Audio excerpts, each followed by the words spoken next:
7 a.m. The alarm rings, the president wakes, and the shades pull back to reveal an unseasonably warm Monday morning in Washington, D.C. First up is a walk across the hall to the dining room, where breakfast is served by a team led by longtime executive chef Christeta Comerford. Also provided are reading materials, a packet known as the Bulletin, which staffers curate to include the news that, these days, Joe Biden wants to read, both as the president and as the person. In addition to the biggest national and international stories, it's known to disproportionately include those from his home state of Delaware. But minutes later, the president walks upstairs to the White House's rarely pictured third floor. Nestled on its northeast corner is a small workout room where he starts his days by working out with trainer Drew Contreras, one of the many returnees from the Obama administration. Quick shower, quick change, and it's 9 a.m. Time for the commute downstairs and across the West Colonnade to the fabled Oval Office. $755,580,000 is dedicated to running the presidency in 2023. Even excluding attributable costs borne by other areas of government, and despite sitting at its lowest in years, this figure translates to $2,070,079 a day, $86,254 an hour, or $3,593 per minute, meaning spread out evenly, before the president even arrives for work, the American taxpayer has paid $750,000 for the job that day. An eye-popping sum, but one that could be worth it depending on what happens with the rest of the day. The most crucial role of the president is as the go-to when big decisions need to happen quickly. Therefore, they have to be informed on just about anything that could boil over and reach their desk. That's why almost every day starts with the most important regular meeting, the daily briefing. On this Monday, the 13th of February 2023, that starts exactly at 9 a.m., and considering she might need to stand in for Biden at moment's notice, Vice President Kamala Harris was also included, having made the far longer commute down from her residence at the Naval Observatory. The central document of these meetings is prepared by the major American intelligence agencies, summarizing what they think the president should know, and so it's been described as the, quote, most highly sensitized classified document in the government. Clearly then, there is zero chance the public can legally view any from any time recently, but the CIA did declassify some, the most recent of which from January 20th, 1977, the final day of the Ford administration. It starts with a summary of protests against rising food prices in Egypt and the dramatic effect it was having on President Anwar Sadat's popularity. This intelligence proved accurate. He was assassinated 4 years later. Next is coverage of stalling peace talks on Cyprus, a still classified section about West Germany and France, news about an upcoming trip by Soviet leader Podgorny to India, stalled price negotiations within OPEC, a trip cut short by Yugoslavia's president, and finally a status update on tensions in Benin.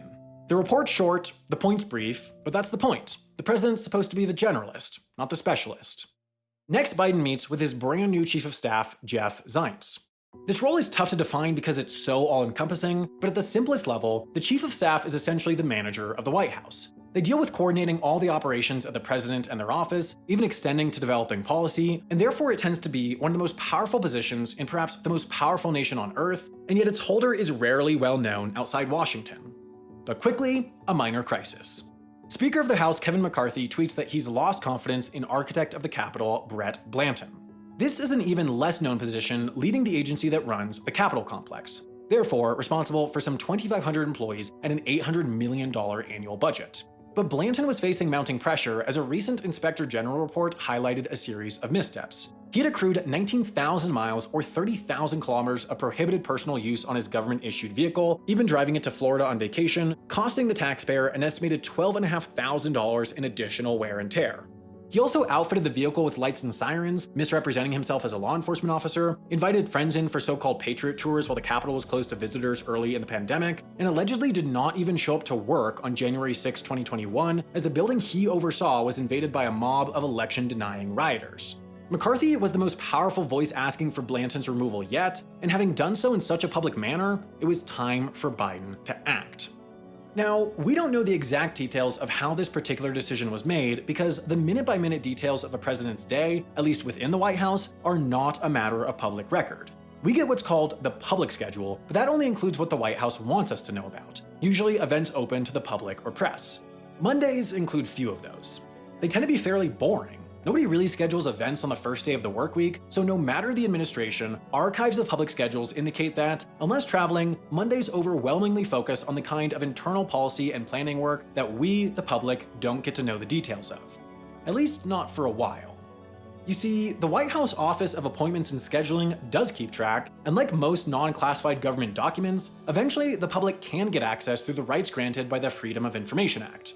Still, there's a FOIA exemption restricting access to presidential records for 5 years, then there are months or years of processing time on top of this, so the most recent minute-by-minute understanding we have of a president's day dates back to the Bush administration.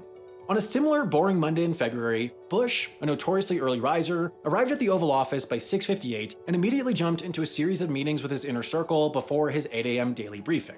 After was another quick huddle before loading onto Marine One for a quick flight over the river to Mount Vernon for a ceremony commemorating the 275th birthday of George Washington, and then the president was back in the Oval Office just 75 minutes after stepping out. The rest of the day was a continued cascade of calls and conversations, the most exciting of which a 90-minute conference with the Prime Minister of Australia, potentially in relation to the day's announcement that the country would send additional troops to Iraq.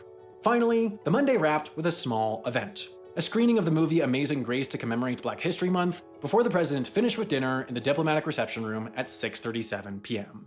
February 13th, 2023 likely looked rather similar for Biden. Just a succession of short, unscheduled meetings with key administration officials, largely in preparation for the rest of the week, with the exception of making a decision on what to do with the architect of the Capitol. That clearly happens quickly because by 3 p.m., it's announced. Biden fires Blanton.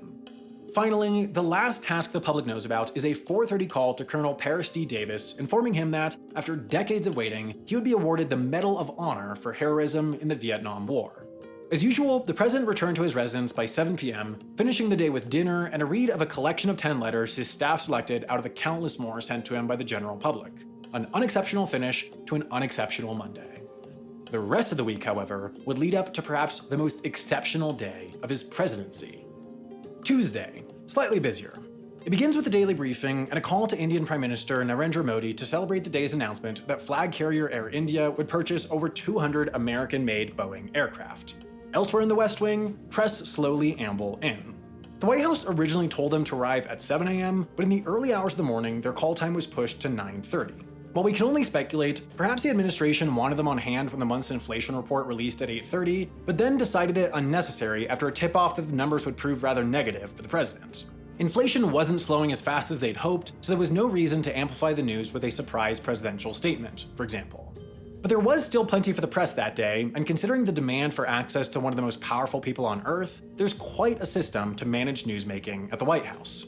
3 main areas are dedicated to the press: the briefing room, the press corps offices behind, and the so-called Pebble Beach. This is a section of the North Lawn where about 24 television networks have a near-permanent setup for live shots. If you've seen a report from the building, it was probably filmed here, as the White House essentially requires it, no longer allowing crews to trample the lawn as they did in decades before. Now, these journalists are collectively represented by the White House Correspondents Association. While they have no codified rights, by tradition and in recognition of their power in shaping the public image of a president, the White House awards the association the role of managing press access to the facility. But considering there are thousands of association members, decisions need to be made as to who gets access to what based on the practical limitations of space and time.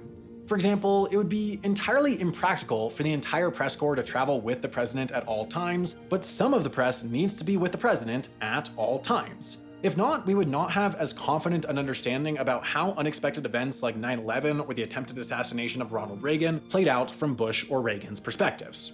So each day, top association members take turns to compose a smaller 13-person press pool, typically composed of a collection of a few wire reporters and photographers, a TV correspondent and crew, a radio reporter, and a print journalist. The wire reporters and photographers provide content for their subscribers, which, in the case of AP and Reuters, is essentially every news organization, while the print journalist is tasked with writing pool reports for the day, which instantly go out to a massive email list. Tuesday's designated pool reporter was Shirish Date from the Huffington Post, who first informed everyone that the pool was in their vans at 12:26, waiting to roll out in their motorcade with the president. Waits in vans are a constant for the press pool, as motorcades assemble long before a president is ready to depart, and today's totaled almost an hour, as the next report indicated the president walked into his limo at 1:21 p.m.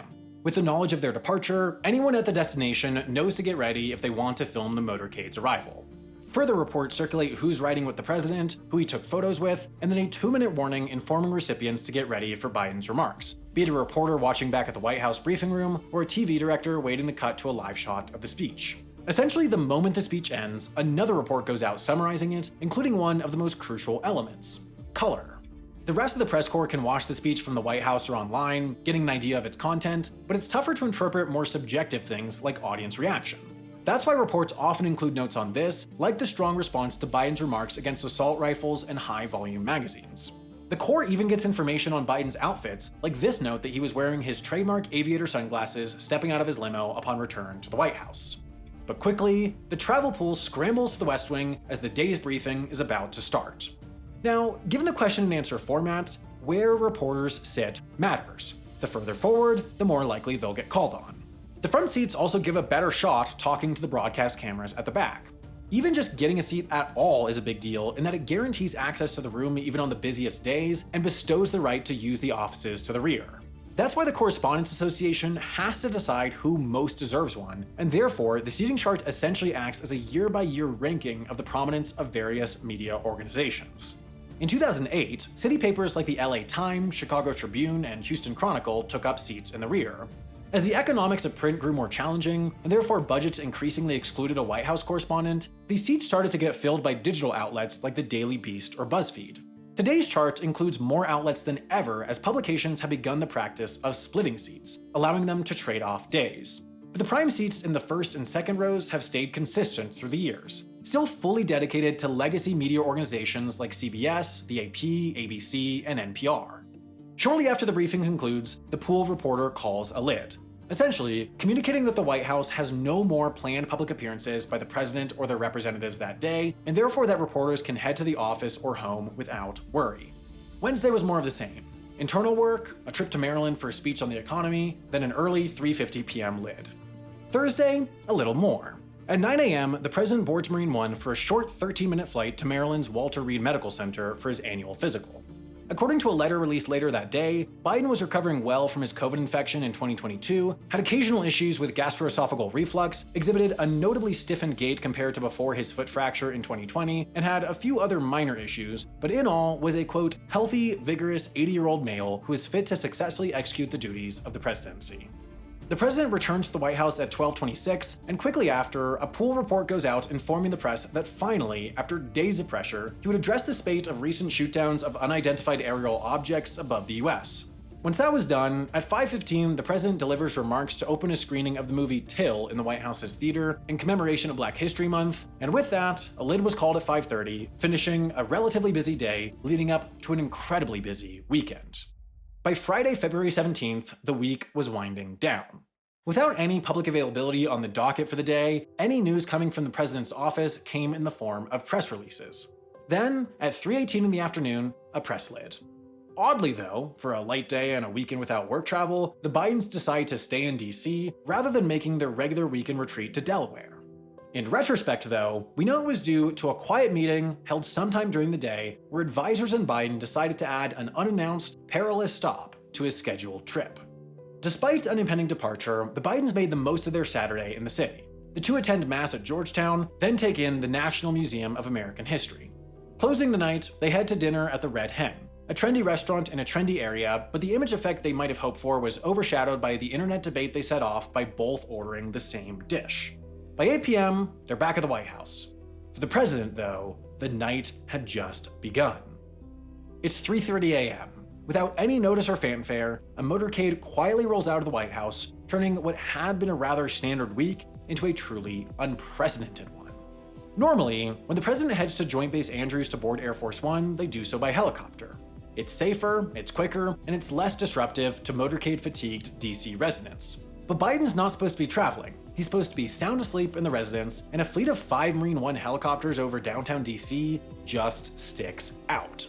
Within an hour, the president's airborne. Accompanying him is an unusually small traveling party composed of 3 aides and advisors, a security detail, a medical team, and just 2 journalists. Not only is the press pool for the trip unusually small, with only the Wall Street Journal's Sabrina Siddiqui and the AP's Evan Vucci aboard, the reporting's also on delay as each handed over their cell phones upon arrival. While abnormal, there is some precedent here. For the sake of image and morale, presidents have often made trips to active war zones. Typically, these are kept under wraps. The planning of President Trump's 2019 trip to Afghanistan, for instance, was so quiet that when he left Mar-a-Lago, some of his Secret Service thought he was still on premise. On President Trump's trip too, only a precious few knew of his departure, press members forfeited phones, and plane windows were blacked out. Until Biden, though, no American president had visited an active conflict without an American troop presence or even a safe airbase to land at.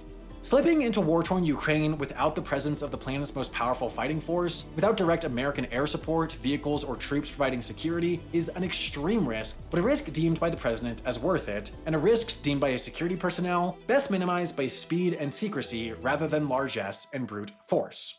This cloak and dagger planning extended to what plane the president and traveling party flies, too. Normally Air Force One, the call sign reserved for whatever's flying the president, is assigned to one of these easily distinguishable VC-25s. But because these are exclusively used by the president, they're anything but stealthy. In fact, it was a photo of an airborne VC-25 by a British plane spotter that tipped off Trump's secret trip to the Middle East in 2019. Learning from this slip-up, Biden and team boarded a C-32 for its relative anonymity. Unlike the VC-25, if a C-32 is spotted, it could just as well be the First Lady, the Vice President, or a cabinet member, not necessarily the President, as these often carry a host of high-ranking officials. And it was spotted. Not long after the C-32 took off from Joint Base Andrews and pointed towards Ramstein Air Base, this tweet surfaced. Innocuous enough, using Flight Radar 24 and publicly available transponder data, the tweet had identified an irregularity, an oddity. And now, oddities were beginning to stack. After the trip to Poland was announced, press members had asked whether the president would be visiting Ukraine. Biden had, after all, visited Poland just 11 months earlier, and such a quick return seemed suspicious. And zeroing in further, the Twitter user who had spotted the C-32 initially had now dug deeper and posited that it very well could be President Biden aboard the flight. For their part, though, the president and company weren't waiting for the rest of the world to catch on. Having landed here at 8 p.m., a stealth motorcade whisked the president to Przemysl-Główny train station. While the Ukrainian train's interior lent it an air of stateliness fit for the office, these were not cars overhauled by Biden's team for Biden. It was simply a renovated luxury tourist train now repurposed to sneak world leaders in and out of the country. Of all the high-risk maneuvers undertaken on this trip, it's likely that this is the most dangerous of all, as the idea of an unarmored train passing eastward, ever nearer to the front lines, left American intelligence navigating a minefield of uncontrollable variables. In the weeks and months prior, this discomfort was made evident as White House planners pushed for safer, more predictable alternatives, like Biden and Zelensky meeting somewhere along the border or in the western city of Lviv, farther from active conflict and nearer to potential intervention. While the exact security detail and contingency planning is still unknown, we do know that the White House did communicate the trip to Russia ahead of time and that 3 separate American surveillance aircraft tightly looped overhead as the president crossed the border. Sunday is now Monday as the 10-hour, 400-mile, 650-kilometer journey comes to an end in Kyiv. After a briefing to refresh the president on the city's history, Biden steps aboard a modified white Toyota Land Cruiser. What was a secret is no more, as streets across the heart of Kyiv close to traffic and speculation hits fever pitch. Some 30 hours since his last sighting by the press, and after 24 hours of travel, the president pops up nearly 5,000 miles or 8,000 kilometers away from the White House. All for this. A public embrace of President Zelensky, a statement, a laying of a wreath at the Wall of Remembrance, and a quick stop at the US Embassy. Within 5 hours, he's already back on the train, heading towards the border, reading briefs, and preparing for tomorrow. Before even completing a trip that will be remembered in history books centuries on, it's already on to the next task. More motorcades, more meetings, and more handshakes.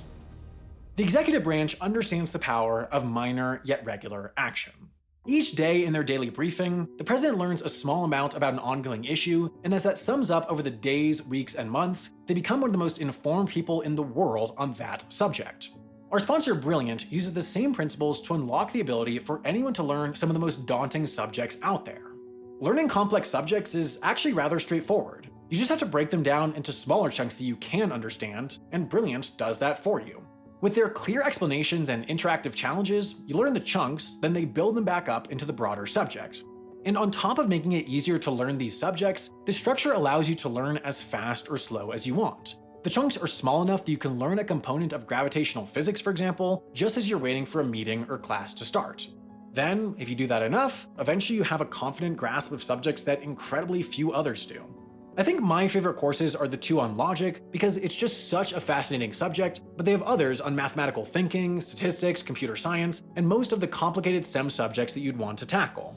I can't recommend them enough, and I feel incredibly grateful that I get to promote such a worthwhile service to pay for these videos, and you can actually try everything Brilliant has to offer free for a full 30 days by clicking the button on screen or heading to brilliant.org/Wendover. And then the first 200 of you to do so will get 20% off Brilliant's annual premium subscription, and you'll be supporting Wendover while you're at it, so thanks in advance.